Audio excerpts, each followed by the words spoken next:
All of us now are expected to assume personal responsibility for our own support.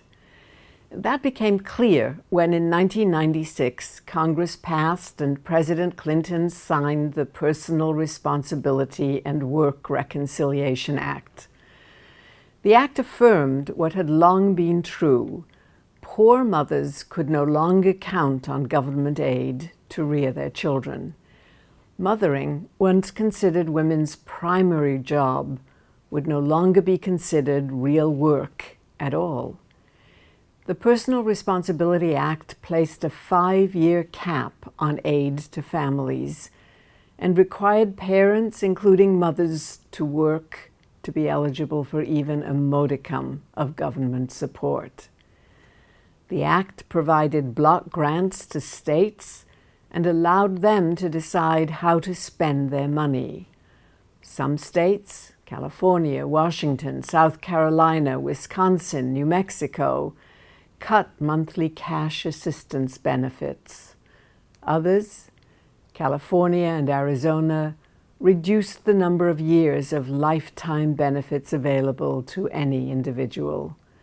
Still others cut rent subsidies and housing programs, or redirected their funds to homeless shelters, teen pregnancy prevention programs, and child care. A free market climate infused with the mantra of personal responsibility rejected the idea of social responsibility for the poor, even for mothers of small children. But mothers who could no longer care for their children at home could not count on wage work paying sufficiently to support their children.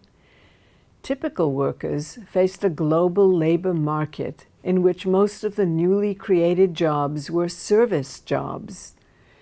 Within the United States, poor women increasingly took jobs that replicated tasks formerly done in the home. They cleaned the homes and cared for the children of middle-income women who faced an economy in which the two-income family became the norm. We now live in a world where young women participate in wage work at the same rate as their male peers, where education and good jobs are at least theoretically open to all of us. The wage gap among young adults has virtually disappeared. But as wage work has become an option for women, it has also come to be required of them as it is for men. Middle-income women increasingly share the fate of poorer women. They understand wage work as an unfortunate necessity. As good jobs disappear, increasing numbers of people are caught in jobs that pay relatively low wages and lack personal satisfaction. To replace themselves at home, families rely on prepared and processed foods. They buy takeout meals at fast food restaurants. They send their infants and toddlers to relatives and childminders and place elderly parents in nursing homes. The affluent hire nannies and home care attendants to do these tasks. But the women who do these jobs earn minimal wages and have difficulty replacing themselves at home. An unremittingly high infant mortality rate and an obesity epidemic among children call attention to the lack of adequate nutrition among the poor. Scandals regularly erupt in childcare centers where poorly paid attendants can hardly cope with overcrowded conditions. Nursing homes seem to neglect their helpless residents or to provide only minimal coverage. Lacking reasonable benefits and subsidized childcare provisions, minimum wage employees find themselves unable to support themselves and their families in an increasingly consumer-driven and technologically dependent society. Even two-income families in the poorest sectors cannot keep up with rising consumer demand for products ranging from cell phones to branded sneakers.